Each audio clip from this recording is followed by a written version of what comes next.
Awesome. Welcome, Fire Arts Mag readers, listeners, and watchers.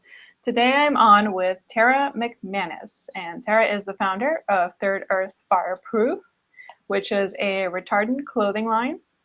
I believe it's the biggest in the country. Is it the first? Well, it's there are definitely companies that service the military and all sorts of other industrial applications and auto racing. It's pretty much the only flame-resistant clothing line that's geared specifically for fire performers. Okay, I would, awesome. and probably the most colorful. So it's the one that we care about. Yeah. Other than that, she's also one of the founders for the Floasis in Brooklyn, New York, which is a spin fire safe teaching and practice space. And what's really big about Tara right now is that she's kind of one of the spearheads of certifications for fire performers and fire producers in New York City right at this moment. So this has been really blowing up. It's been really huge. And Tara has actually done a couple of articles on this matter already for Gig Salad and for FAI. And what I want to do today is talk about the certification process, but kind of not do anything that's redundant because you've already covered a lot of stuff in those two articles. I'm going to go ahead and link to those articles in the show notes for this video. But what we're going to do is kind of combine the two because Gig Salad has kind of an action plan for how you get the certification in New York, while the FAI one talks a little bit more about the general practice of approaching your fire department in your county, because this is a county-wide thing or a county-specific thing that you have to establish. And we're going to kind of combine the two and create an action plan for approaching your fire department. We're going to jump into some different scenarios of what can happen when you approach the fire department, what you should say, and if you're the one kind of setting these rules and standards, what you should try and aim for. So if you're ready to jump into that. Yes, and thanks, Maria, for doing the homework and checking that out. I have people from all over the country Facebook messaging me daily. And it really helps if you've already read the article. It answers a lot of questions. And usually if I haven't answered the question in those two articles, I don't know the answer. I don't know about such and such a small town where there's a single fire marshal who handles everything. But yeah, I can give everybody the broad strokes of how to approach their fire department and go over more of the details. There have been some misunderstandings about whether or not this whole system was my idea, which it wasn't. The fire department was already creating a certificate of fitness for fire performers. And when I came into their office the first time, they gave me a copy of their study materials, and it was completely irrelevant to what we do. So you'll if you're familiar with what happened in Seattle, the fire department came up with their own set of rules. They banned the use of white gas. They restricted the age of fire spinners. They banned the wearing synthetic clothing without mention of being able to treat it, without mention of flame-resistant clothing. There were a lot of big gaps. And the Seattle fire community had to retroactively approach the fire department, try and get them to put their plans on hold and renegotiate. So they had an uphill battle, whereas I came in, luckily, at the ground floor and was able to put something together that fire performers can understand and benefit from. So just putting that out there. I didn't walk into the fire department and say, like, we want to be licensed. It was already a process happening. Okay, very cool. And I can see how it kind of coalesced from both sides, because we're becoming this huge community that cannot be ignored anymore. So I can see why the fire department decided to be proactive. And kudos to you for stepping in at just the right time and starting these conversations. And I know that Flambeau Fire was also a big part of that. And also FAI safety program was a huge part of that as well, which we're gonna Well, actually, it's covered in the other articles, so I'm not going to go too much into it. And by the way, those articles are not exactly a prerequisite for watching this interview. But if you want to go ahead and put this video on hold, it wouldn't hurt, and we'll be here when you get back. But other than that, let's go ahead and continue if you're ready to go, Tara. Sure. Okay, fantastic. So one of the things that I was going to ask, because I wasn't aware that New York was actually working on this already to begin with, was why you feel that it's so important to establish these kinds of certification. But now the question becomes broader. Why exactly, and I'm sure there's a million reasons, but why exactly did the fire department, and I assume you had these inklings as well, why is it so important to establish these rules and regulations? Well, I think most people who start performing indoors have run into a situation where a promoter or a venue owner doesn't have the foresight to mitigate a lot of risks and hazards in their venue, and will invite a fire performer in and say, go ahead, block this fire exit and perform right underneath these paper decorations hanging, and so on and so forth. I think we've all, if you're a professional fire performer, if you've performed indoors, you've all seen scary situations, or maybe you've seen other fire performers really not using common sense. And it's terrifying. The thought of another situation like the fire at Central Station nightclub happening and a fire performer being responsible for something like that is something that keeps me awake at night.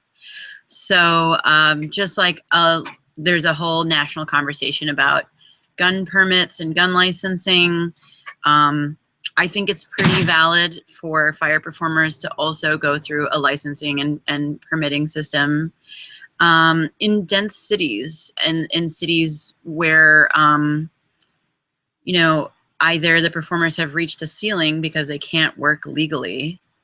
This is happening in Chicago, where they have a really great outdoor fire jam situation that the city is really thriving around their spin jams, but they don't have any system set up for indoors. So a lot of successful troops there are missing out on gigs. Or maybe it's a city where there is no system, the fire department is looking the other way, someone could create a really dangerous situation. You know, when you get into indoor versus outdoor, the risks are very different. You know, the stakes are much higher indoors. So there's a lot that a fire performer can educate themselves on. We all know how to spin fire at a festival, at a spin jam. But when you go indoors, do you know what a gas line looks like? Do you know how to turn off the alarm system? These things you may not have thought of, but when something goes wrong, then it's a very dangerous situation. So yeah, I mean, it's a matter of being prepared, you know. So I do think it's valid in dense cities where people are performing indoors. It might not be valid in rural areas where people are spinning in open parking lots and are already kind of self-governing. And you know, if you have a local fire marshal who drives by and waves, then you're fine. Maybe you don't need to instigate. But in a lot of cases, like you said, this community is getting bigger and bigger, and it's going to create a lot of fear in the fire department. And so it's a really good approach to walk into their office and humbly, you know, present yourself as a responsible fire performer. Absolutely. And just coming back to what you had mentioned about, you know, all the things that a lot of fire performers don't really think about indoor performances. From having attended your class last time I was in New York, there was so much that I didn't know. I would say about, and I'm a little embarrassed to say this, I would say about 50% of the content was new to me. And this was just half of the class. I believe you do a 4-hour program, right? And it's 2 by 2. One half of the course is a little more catered to New York, whereas the other half is a little more general. And I attended that general one, and I learned so much, really. Yeah, I spoke with Ed Ward, who's the founder of NAFA, before went to the FDNY headquarters, and he told me to go back to NFPA and look at the classifications of fuels, and I memorized the flashpoints of all the relevant fuels, and change the language of how I speak about fuels in terms of class 1, 2, and 3, because that seems to be what the fire department will know above the way we discuss fuels. We do kind of brush upon flashpoint, but just remember that your fire marshal is educated through the NFPA system, and NFPA 160 is the article that brushes very lightly on open flame effect operators is what we're called. So that's really square one to start there. Mm-hmm. And in your articles, you actually quote some of the sections in that NFPA document, which is 160, so that you could really talk to the fire marshal on their language, so that they understand that you're educated, and so that they actually want to talk to you. They know that you're not just some kid who's throwing, big words around. They know that you're actually knowledgeable and you do care about performing safely. So they want to help you do that once they realize that you are serious. Yeah. Okay, so just to start this process, that's a little bit about the etiquette, but the first step, so I'm going into the step-by-step kind of guide, this action guide, and one of the first steps that you want to do is, of course, contact your local fire marshal, and again, this is county specific, so you want to find the contact of your local county fire marshal. He is the first point of contact. Now, practically speaking, how would you reach out? And I mean that in both the sense of finding their number and also how do you approach them from the get-go? What do you say?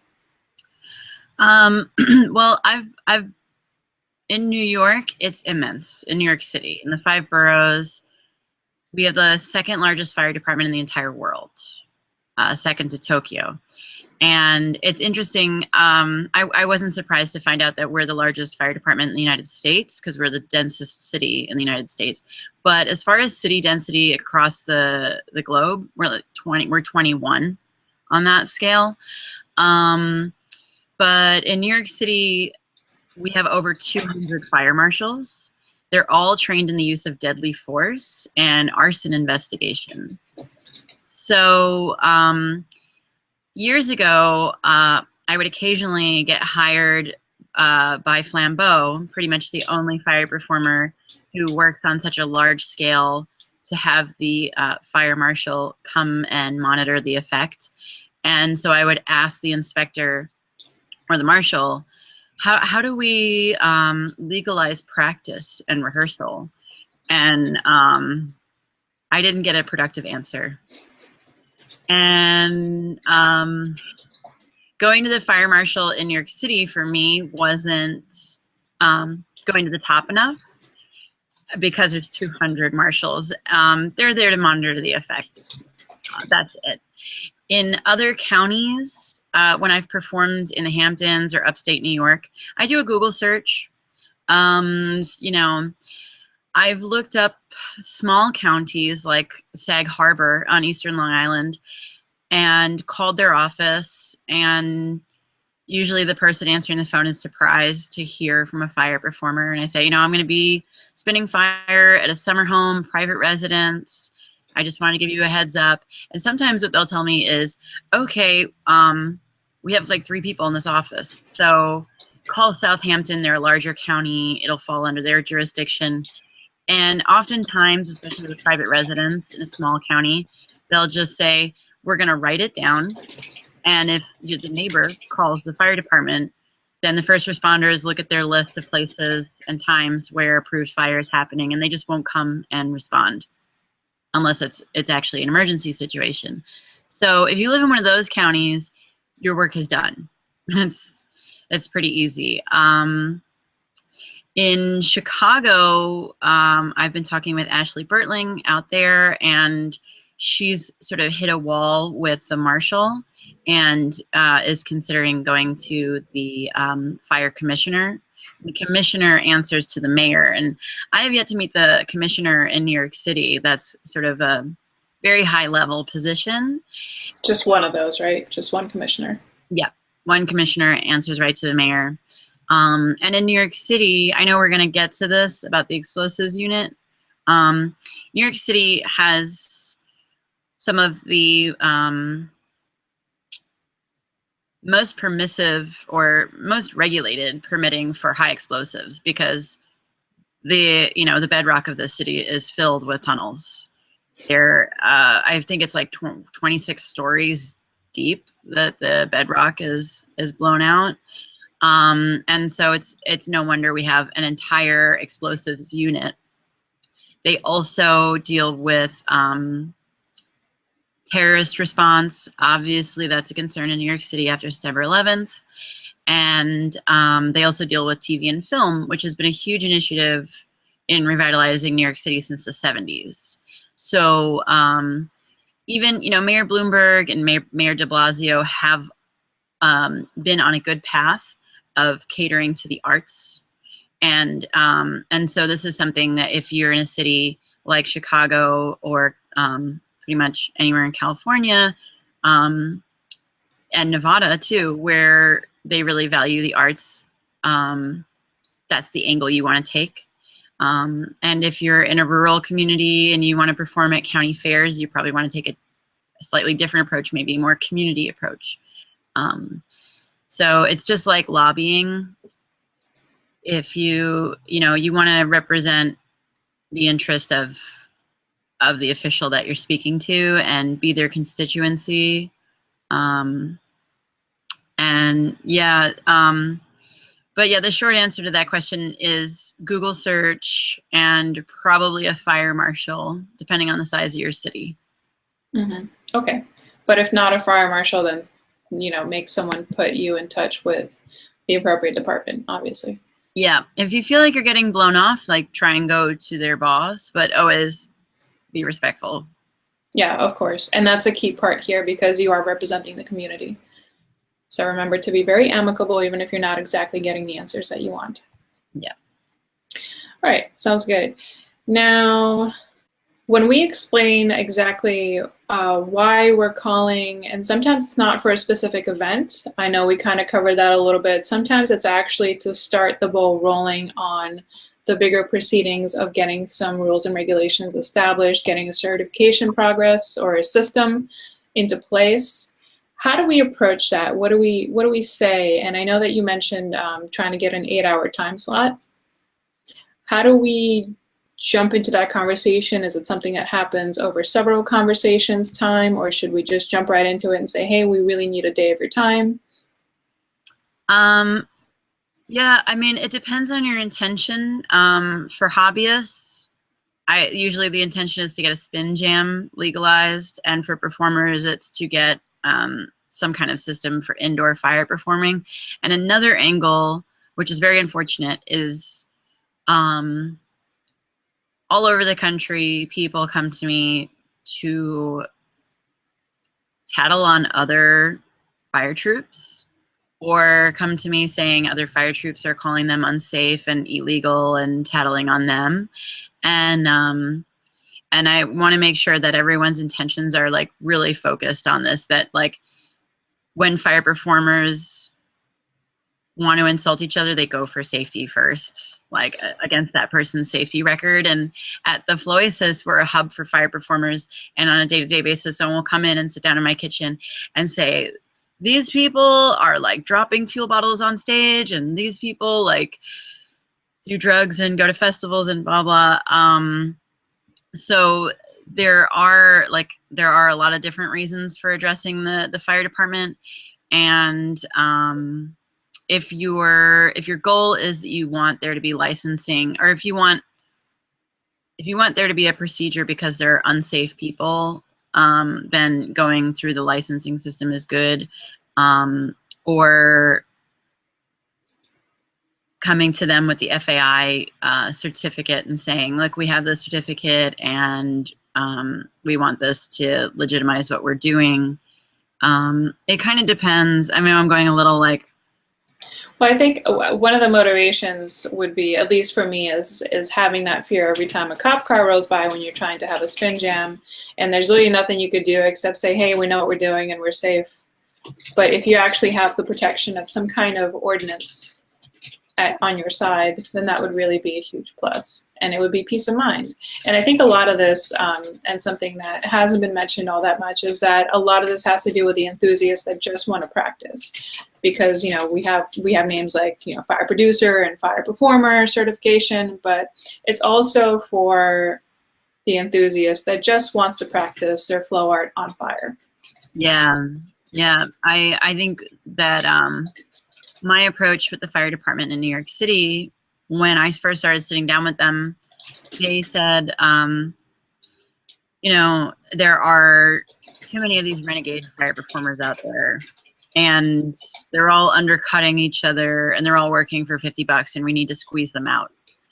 And I had to come to them with magazines and articles and postcards and posters from shows like the Flow Show that I was artistic director of, and said, this show doesn't have any fire in it. This is actually just about the spinning arts and the movement behind it. And we have a whole culture here. We have a very supportive community, and flow arts in general is a life-changing art form. It's a personal practice of meditation, and it's a personal expression. So I came at it as, you don't want to say it's my right. That's not the foot you want to get off with on. But I did say this is something that's happening. And a lot of people who come to me and say like, oh, I got a $50 gig at a burner party, they're psyched to be able to spin fire. And so we need to give those people a venue to spin fire that isn't necessarily indoors in dangerous situation for too little money. But the way that the FDNY was seeing it was a way that legitimate fire performers were losing money. And I had to come at this from the, like, we have a community aspect. And I put together a little troupe of performers from the Floasis, and we spun fire at a local haunted house at the police station on the corner of where the Floasis was located, right before we got our permit. So the police that walk past our door every day got to see us perform for local children, and our neighborhood has a lot of violence against the police. There was a pretty legendary shootout last year where 2 police officers were shot in their car at point blank, not too far from here. So the police took the initiative to invite in the community and do something for families. It was a perfect opportunity for us, also being kind of a scary entity, to show up and represent as a community. And an interesting side note is that the deputy chief of the explosives department is a biker, and he is part of a biker club, and they have a clubhouse.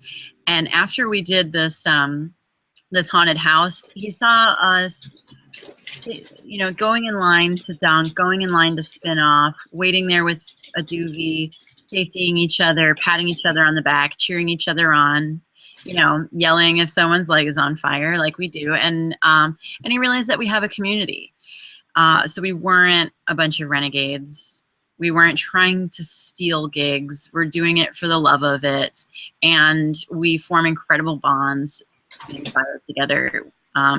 Facing your fears, being vulnerable in front of other people is a huge force in community building. And, just like bikers are seen as outsiders, renegades, criminals. And I walked him over to the Floasis, and he went to our smoking area and smoked a cigar and said, this is just like my motorcycle clubhouse. Like, now I get it. So putting a face to the entity is important, and making it really about community and positivity, which is why I was speaking before about people going to the fire department and saying, this troop is unsafe. when they see this bickering in the community, it really works against us. So you want to come at it as a group that is self-governing. And I lost track of what the question was. I think just approaching the fire department, which is actually, you're on the perfect track for that because you offered a perspective that I haven't even really thought of. We've been coming at it from the side of the technical things that we need to talk about, quoting official documents and things of that nature. But really the connection and the allowances are going to happen on a much more personal level. So if you work with your fire department, and I'm not saying that you should be doing gigs for free, but it would just be a great way for your local authorities to get to know what the community is all about and what we can do and how much joy we bring and how responsible we are.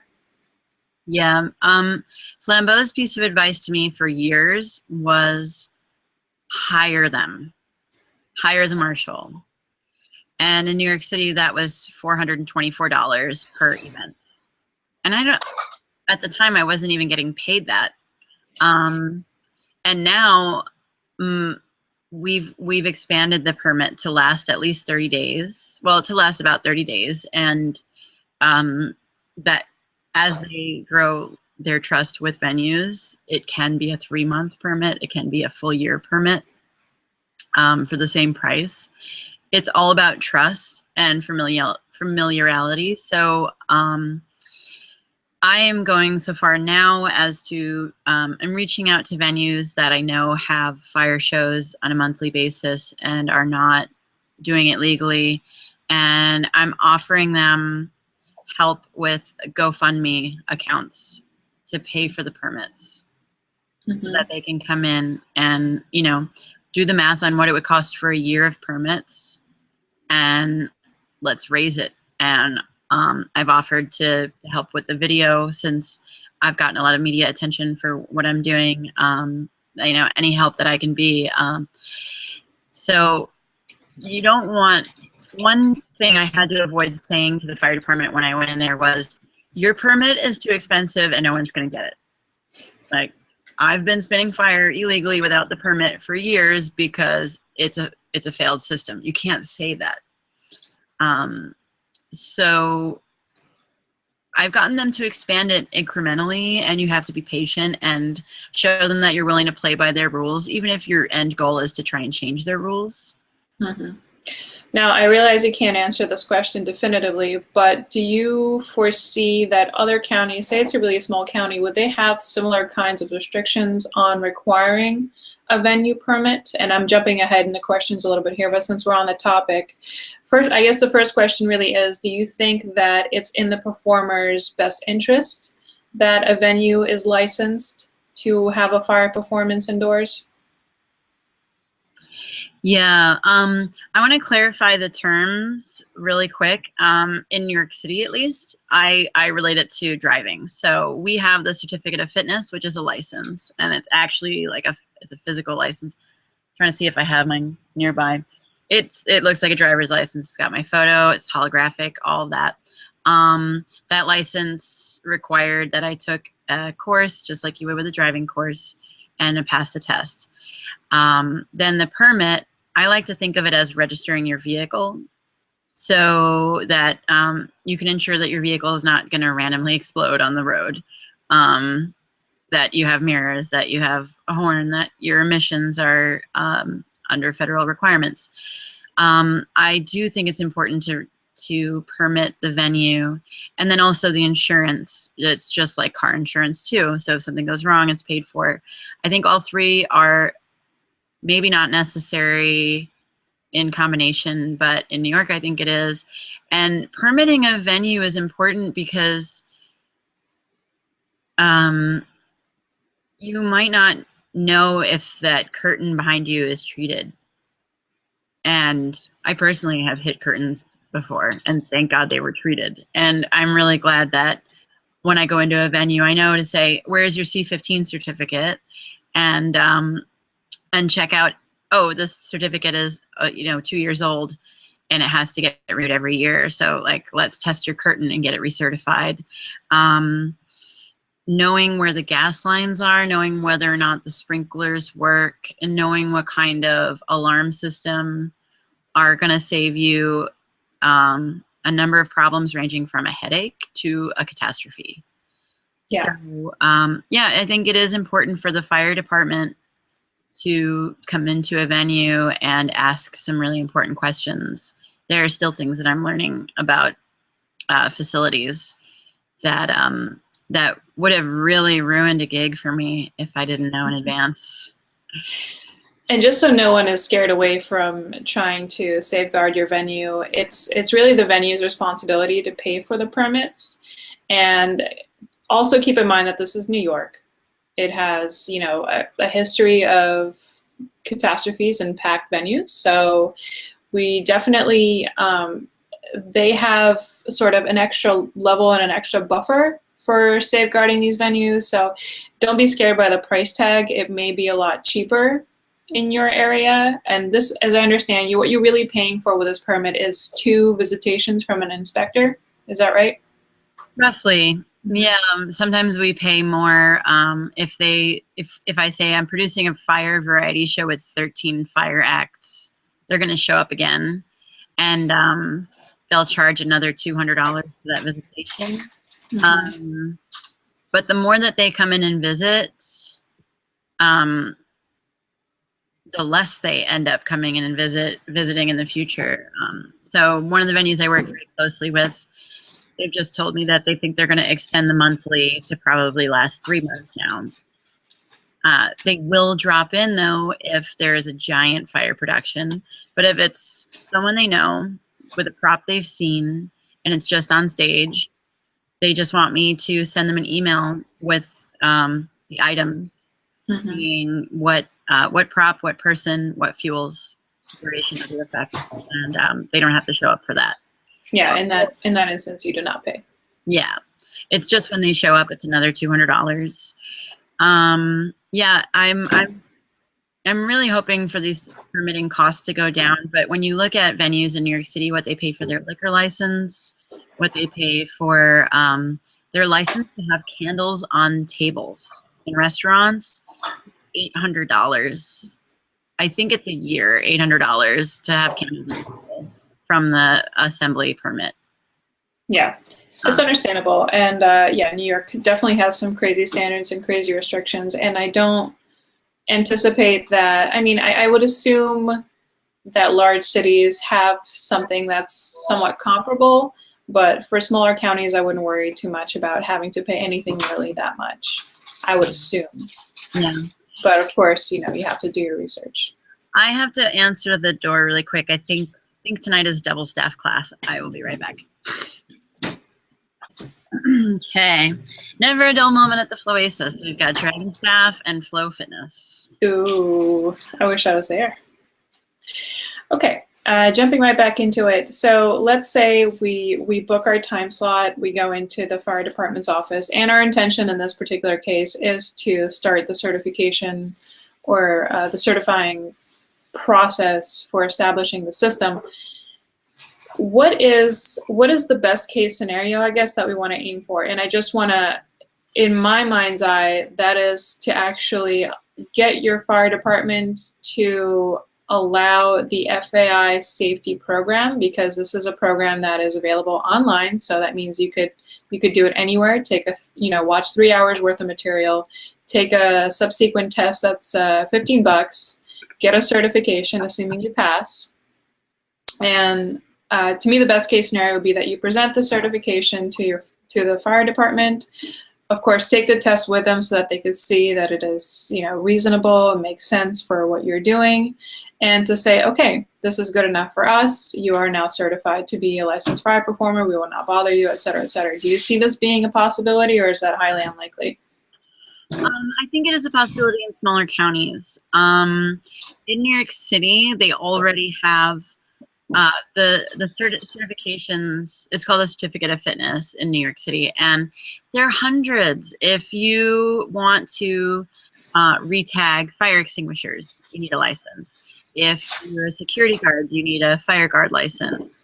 If you fill the Freon in refrigerators, there's a license. Technically, bar taps are cryogenic, and so there's a license for that. If you are buddy-buddy with a venue owner, at least in New York City, they'll show you they have about 7 of these. Oh my goodness. Yeah, it's $25 a pop.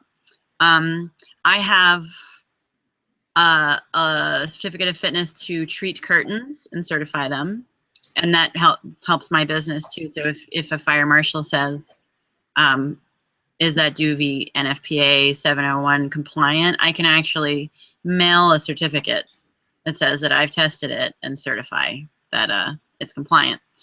I don't want that to be the standard. We don't want to like over standardize. Oh man, there's no one to answer the door. Go ahead. Don't worry. So if the city already has a process like that, they might have probably a fire guard license. Fire guards are trained in points of egress, and so if there was an emergency situation, they know, oh, this door swings inward, or this door is blocked by a curtain. They know to tear down the curtain or open the door.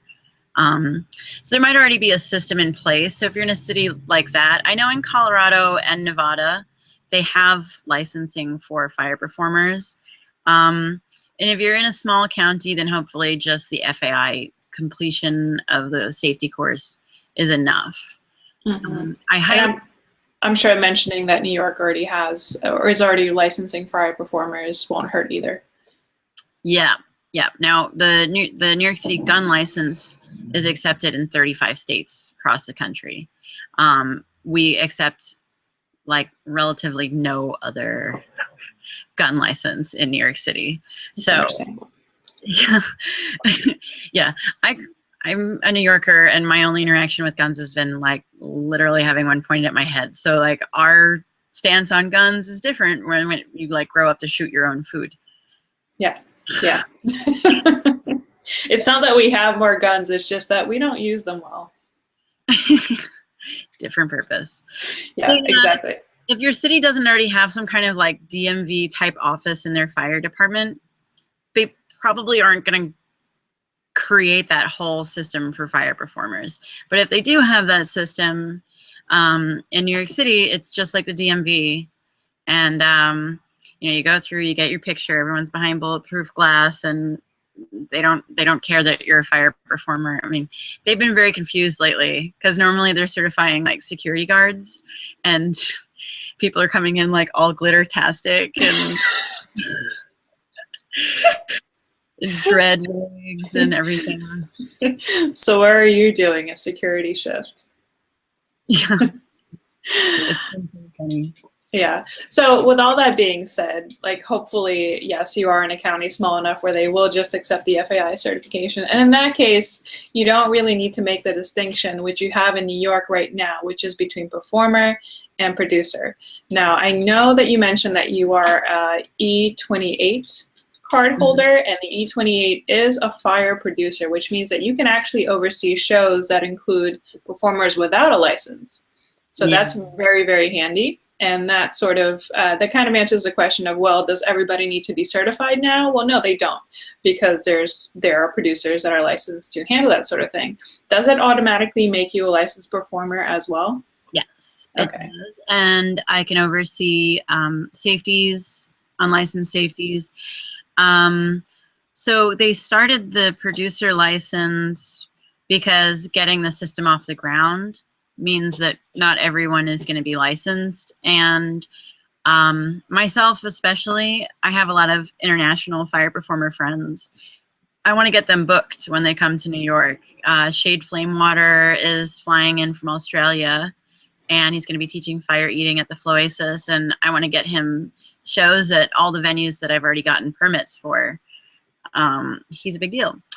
It would be really unfortunate if he couldn't perform just because he wasn't a resident or had the license. So I can oversee large groups and unlicensed performers. The fire department, is using their discretion if you were to do a huge scale fire show, especially off stage and in the face of the audience. They especially want there to be a producer. Even if all the performers are licensed performers, they may say, just based on our judgment call, this is pretty risky, or you're transporting more than 5 gallons of fuel, and we want a producer on site. One thing that I pushed for that didn't really happen was that I wanted to set more guidelines in writing for the distinction between the producer and the performer, where the producer, if there are more than 5 gallons of fuel, there needs a designated fuel monitor, and some things would have to be addressed about the process. That ended up not going through, but basically the fire department likes to be able to withhold judgment, use their judgment. So they've taken that into consideration, and so far the only people to produce fire shows that are on that level are me and Flambeau, who are already producers. So it's been fine. But yeah, I've been working with the Metropolitan Opera, and they have to do everything by the book.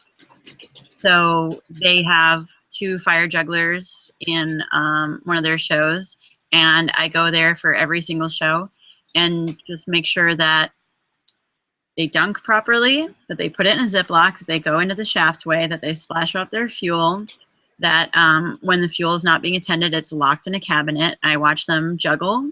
I watch them extinguish and return everything, the fuel cabinet and everything, back to an actual fuel room that they have. I do that twice a week. Awesome. Awesome. It's a little silly. But because you have to do it every time and they don't just do it automatically at this point? Is that why it's silly? Well, yeah, it's silly because the fire jugglers just don't have the performer license. So if they're not licensed, I have to oversee it. Do you see that becoming as a requirement by establishments like the Metropolitan Opera?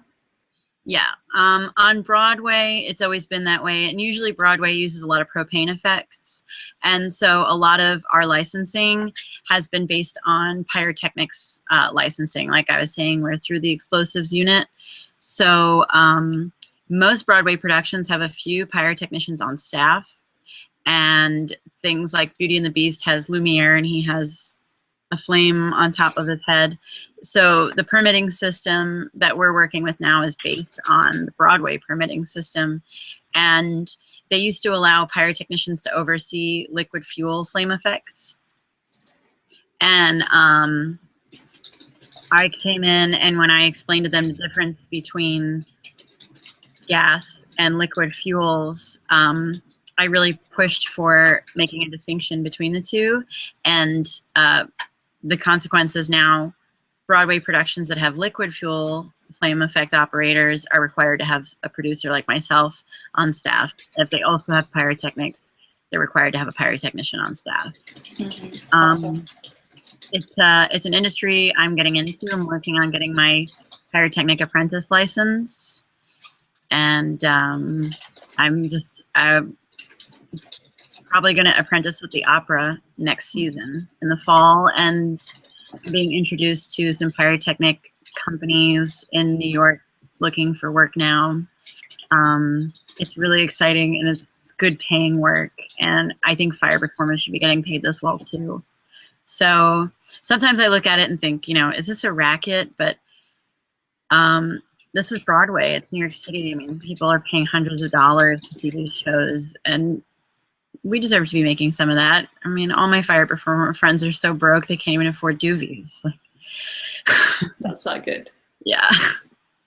But yeah, and I think that this is a huge start to that. Being more official, having legalities, and having a system that's actually protecting us instead of working against us is a huge step in the right direction. It's really going to allow us, I think, to be professionals in the true sense of the word and get paid like professionals. So, yay! On a note, one thing I want to see fire safeties making a lot more money. Oh, yes. I think Yes. that So, the safeties that I work with now, that I've worked with for years, do so much work, and oftentimes more work than the performers. When you have performers on rotation and the safety is the one running from the fueling station to the stage, and we now are required to have 2 CO2 extinguishers, and those are about 20 pounds. I'm still trying to get paid enough to be able to pay my safeties as much as I think they deserve, but I would like to see them get a couple $100, like something closer to what the performers are getting paid. absolutely. I just thought of something. Is there, well, I guess if you're a fire performer, you're also being a safety and being a licensed safety and an equipped safety also falls under the category. Because what I'd like to see is not just safeties getting paid more, but safeties being more equipped to safety and being as well informed as I was after attending one of your classes, or as I would think after watching the FAI certification program. So I think these are all steps in the right direction for sure. Yeah, you know, everything that I teach and that Howard teaches in the FAI course are just tools. And like any practitioner, you have a huge toolbox full of tools. You don't use them all for one job, but you have to make judgment calls with them, decide which thing you're going to do. Am I going to spin off onto a welding blanket? Depending on the ceiling height, maybe not. Maybe I should spin off with a Ziploc bag. You know, should I be dunking in the loading dock because it's outdoors? You know, depending on foot traffic, depending on whether or not the staff is out there smoking cigarettes. I love to have a safety that I trust, that I can bounce my ideas off of and identify the risks and try and mitigate them. There is no silver bullet answer. There's silver shrapnel. Or silver buckshot, I should say. I don't know why I'm using gun allegories, considering how much I know about guns. But I got that from one of my favorite safeties, Deborah Tillinger. So it's I like training new safeties, and we're working on safety training in New York now, like bringing them into a venue and putting them in semi-dangerous situations, like setting things on fire and having them put it out without warning. So that we have a team of people that are really ready for anything. Surprise! Yeah. It's on fire. Fuel dump's on fire. Where's the lid? I love it. Perfect. All right. So getting back to the questions, let me see where we were. So we've talked about venues. I had a quick question about Vegas. And so Vegas is now allowing people certified under the New York system to perform in Vegas. And that's awesome. But let's say that someone wants to perform it and they're not certified by New York. Are there steps being taken for Vegas to establish their own certification system as well? Do you know anything about that? Vegas already has its own system. Okay, fantastic. So, yeah, the deputy chief of the explosives unit in New York actually has been calling the marshal in Vegas, and she's been giving him advice. In between our meetings, he would call her and she would say, well, this is how we do it, and so on and so forth. And from what I understand from Howard Chen, Nevada has a statewide system. And I'm sure that Vegas is pioneering the indoor fire. And I know that Reno, I've read articles about Reno's like public spin jam scene, and Howard was a big part of that. And I think that's like the Burn Academy. They all start to blur in my head. It's like the Burn Crew, The Burn something. And The Burn or the Flow something. Yeah, something like that. But yeah, so Nevada's pretty ahead of their time on that. And I've spoken with people in Colorado Springs about the system in Colorado, and someone was telling me there that she has a license. I think it's through the state. I'm not exactly sure. And she can spin fire in public anytime she wants with this license. Very cool. Yeah, so Every state's going to be different. I think the amount of indoor versus outdoor and the density of the city are the biggest factors. And another thing to consider about New York City is these buildings are hundreds of years old. Some of them, there are a lot of historic landmarks. They're made of tinder. Venues like Webster Hall just narrowly escaped the brush of theater fires. And the building is made of dried old wood, and they have fire shows there every Saturday. So I'm really glad that there's a system in place. Yeah, word. So 4,000 people in that venue every Saturday. Oh my God. Technically, there's 2 exits. So are they? Do they have that permit thing going on? Okay, the monthly permit. Yeah. Good. That's great. So let's say we're back in the office of our either small or large county. I guess we're talking about smaller counties now because a lot of the larger cities we're talking about already are working on getting their systems in place if they don't have it in place already. But say you're in a smaller county and you're now in the fire department's office. Best case scenario did not happen. They did not accept the FAI certification as the sole certification, which is okay.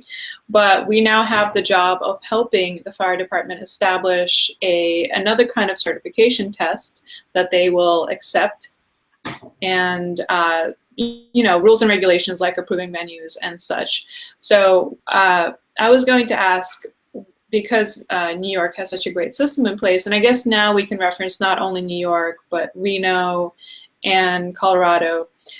But you had mentioned that we shouldn't really model these regulations and these tests on the New York system because it is so rigorous and it is so demanding. So, and I know we covered a couple of the things that you really shouldn't focus on, but is there anything else that you want to just let us know? So once we're in these negotiations, what should we strive for and what should we steer away from? Well, what I really wanted the fire department to do was say, once a year, inspect a venue for $100 and say that this is the stage where the fire performance is going to happen. Here's the C15 certificate for the flame retardancy of the curtains. Here are the extinguishers, which are up to date for a year. And these systems will always be in place for the next year. That's really what I would love to see. $400 a month is pretty cost prohibitive.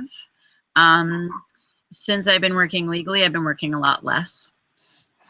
And, that's why I'm relying on becoming a pyrotechnician and working on Broadway and the opera and focusing on things that will pay me a lot more. Because when I tell a promoter, when someone cold calls me and says, I'm doing a club night, can you come in? I have to say, do you have a $400 budget for a permit? And they never call me back and they're like, on top of what I was going to pay you.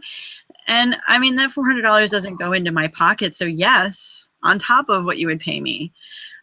And my initiative for this, and I think most fire performers who are working professionally experience this, right? You get called by the promoter. Promoters are the second, third, maybe fourth in line with communication of the venue owner. And the venue owner is the person who knows whether or not the sprinkler system works, where your C15 certificates are, things like that. My initiative now is, alongside other really responsible fire performers and producers, I want to get 100 venues in New York City permitted by the end of the year. And so I've made a list for myself, and I'm going to be exchanging my list with other people and say, I'm going to take on this club, you take on that club, and let's get a hold of the venue owner. When a promoter calls you and says, I want to hire you for my 80s night, they don't want you to talk to the venue owner because they're probably making a cut. If they're an agent, they're definitely making a cut, and they don't want you to talk to the venue owner about how much money they're making on that cut. So it's very difficult to go that route, and that's the route that we normally get hired through. So I'm going to venues and saying, look at the House of Yes, look at Bazaar Bar, look at Webster Hall, the Diamond Horseshoe Theater, the Box. These are all really reputable names in cutting edge performance art. They all have the monthly permits. If you want to be on this level and be recognized as an epicenter for art, we can help you be suitable for this monthly permit. And if you're always compliant, and every time the fire department shows up, things are even better, they will start extending the permit and ultimately costing you less on a month-to-month basis. And as a fire performer, what I want to do with these venues is get a locking fuel cabinet, get a good double bucket system with an oily rag can and a gallon and a quart paint can, funnels, Ziploc bags, welding blankets, duvetines, at least 2 CO2 extinguishers, and possibly even a stock of fuel locked away in that fuel cabinet, and a stock of labels and markers for labeling mixes, so that a fire performer shows up and everything's already there. No other city has the issue of that New York City has, which is that we go through bridges and tunnels to get everywhere. Technically, it's not really legal for us to be bringing fuel to our gigs. That makes sense. Yeah. I never really thought about that, but that makes a lot of sense. I try not to think about it. So basically you would have the setup already kind of more or less permanently installed into the venue. Yeah, I mean, I have to take an ammo can onto the subway. Mm-hmm. We have checkpoints at some of the stations, you know? So I carry the MSDS with the fuel. I try and carry the bare minimum amount. In New York City, we use a lot of isopropyl alcohol, so it's not as volatile of a fuel. But, you know, I would love to see a system where there are hundreds of licensed fire performers and 100 venues for us all to perform at, and we have less shit to carry. Mm-hmm. Sorry. And there's more of a respectful relationship between the promoters and the bookers and the fire performers, a respect for our needs, especially something like not hanging paper decorations over the stage and respecting points of egress. I don't know about other fire performers, but I seem to always be the harpy, the one that's just points of egress, like you can't store cryogenics next to an ignition source, blah blah, you know.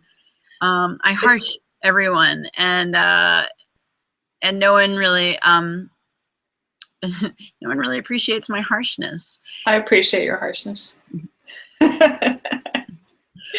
So just to reiterate these points for maybe a smaller county where, again, you're trying to get these requirements installed, since it would be a fairly, you know, more rigorous system for New York, there are some points that we can extract and apply to a smaller community and a smaller area. And that is, first of all, do not skip the requirement for having your venue be, you know, receive some kind of a permit or be approved on some level, because that protects you, it protects the audience, and it protects the venue and their owner, and it protects their property and their person.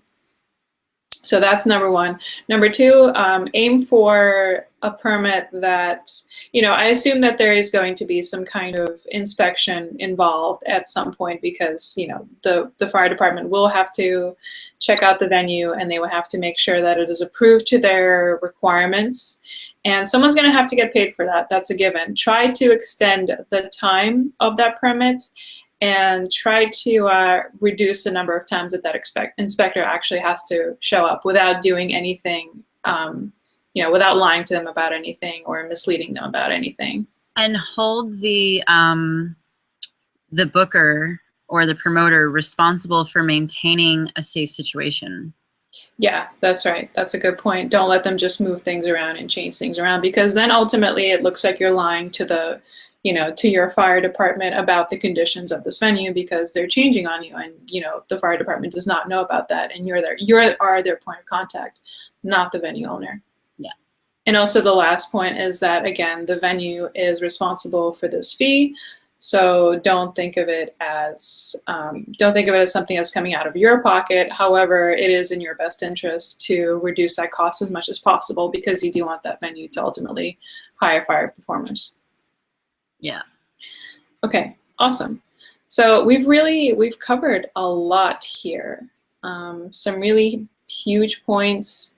Hopefully we've covered enough to kind of give you a little bit of a break from having to answer too many questions between all the articles and all the content that you've put out for people to access.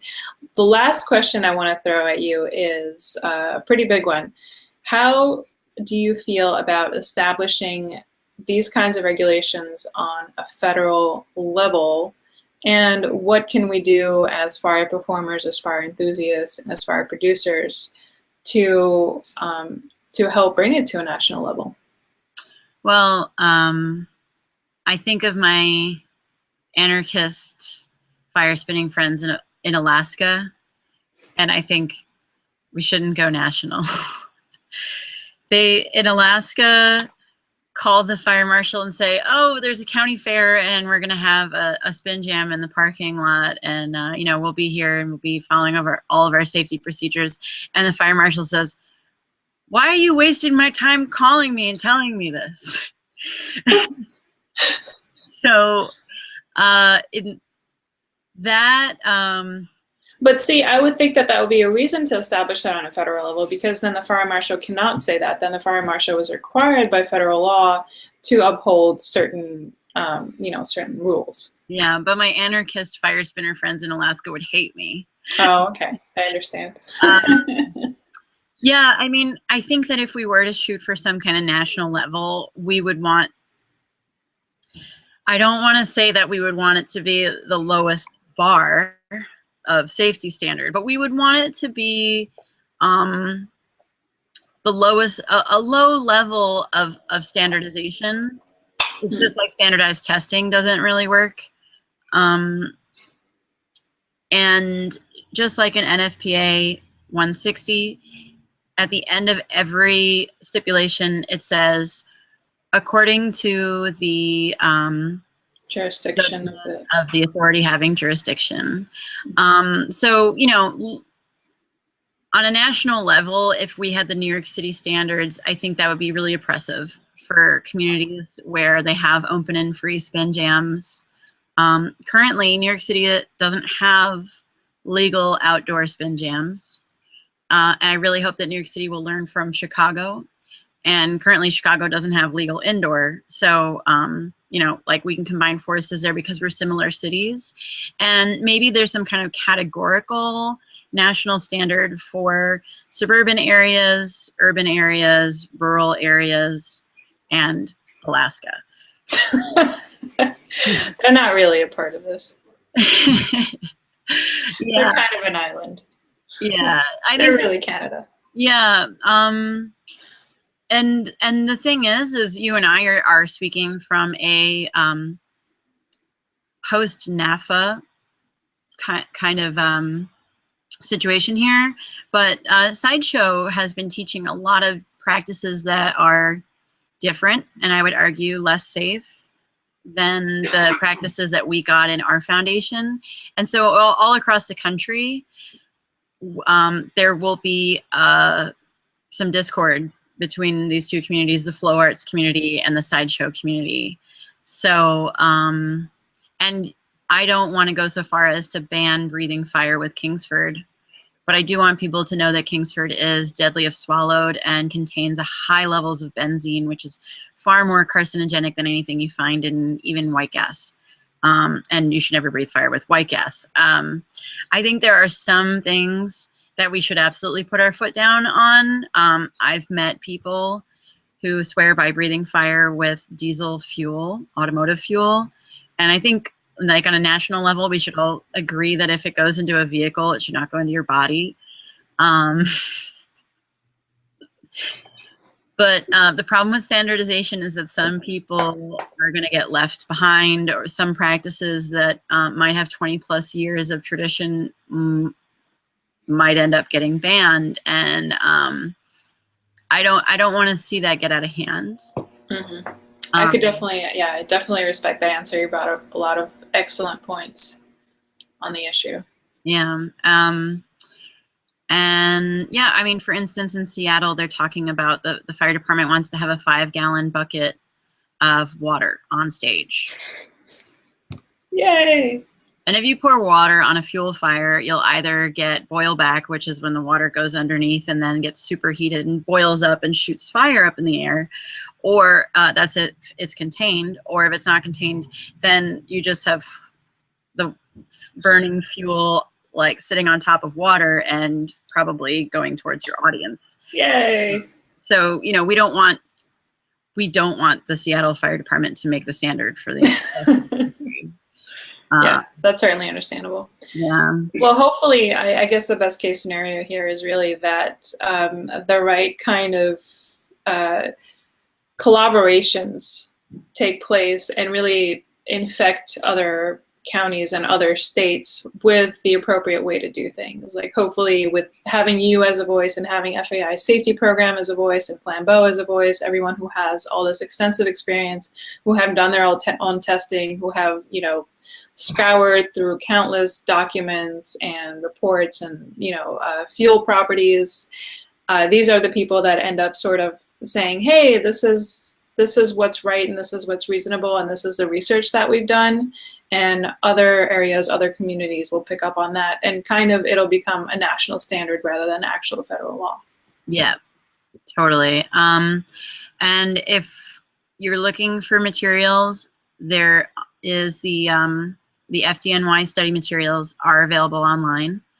The easiest way to find it is just a Google search. It's a very weird link and their website is really hard to navigate. Just Google FDNY study materials, and it's the E28, E29. It's 46 pages long. And do you think that that's a good model to use if your local community fire department wants to establish its own testing? Do you think that that's a good study material for states across the board?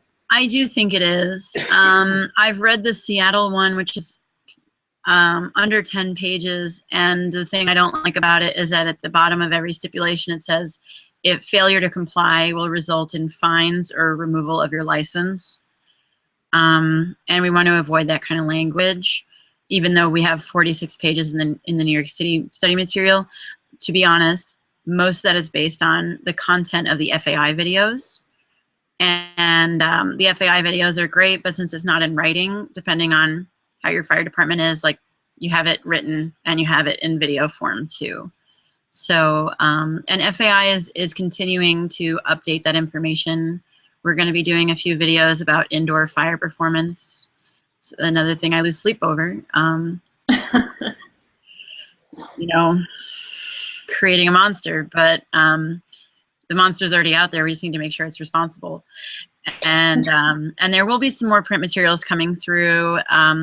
FAI, also NAFA, North American Fire Arts Association, has a map, and you can click on your state, and it'll show you user-created, user-generated information about whatever process they have in that city. It needs updating. Mm-hmm. Yeah, that's a big thing that I forgot to ask you, but that's great to know. I will definitely link to that in the show notes. Yeah, and UFA, United Fire Artists, is a good resource. Their website has a lot of sections that say coming soon, but I think their venue walkthrough checklist is really good. So check that out too. Mm-hmm. Let me note that. Link to study materials and link to map. Awesome. Fantastic. Yeah. Well, Tara, is there anything that we've missed? Is there anything that you want to add? Just keep your community in mind, and keep your ego out of it. I think a lot of people want that photo like this, like, but like think about what's going to go into that. If you have some renegades in your town, they're probably going to hate you. Maybe try and preempt that. I went so far as to offer hot apple cider and pumpkin pie, saying bad things about me, and ask them line item for line item, what do you think I'm doing wrong when I go to the fire department? I listen to the people that call me the fake fire marshal, the people that call me the fire cop, the narc, people who make up stories about me, ratting them out. You know, they're not going to go away when the licensing system starts. These people are, like in my case, have even called the fire department to tattle on me teaching. So that's one thing to anticipate if you want to pioneer in your local community. Some people will be jealous. It's usually just because they want the limelight, and no one should be in it for the limelight. So involve the community and involve your enemies. Involve those troops that you think are being irresponsible, because the more that you're self-governing and the less that you go to the fire department to try and tattle, the more responsible you're going to look to them. Just it really speaks volumes about your maturity level to the fire department if you come as a unified group.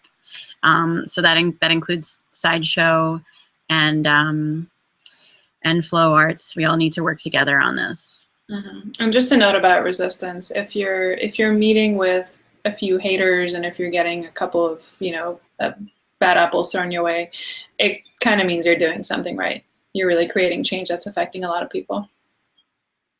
Yeah.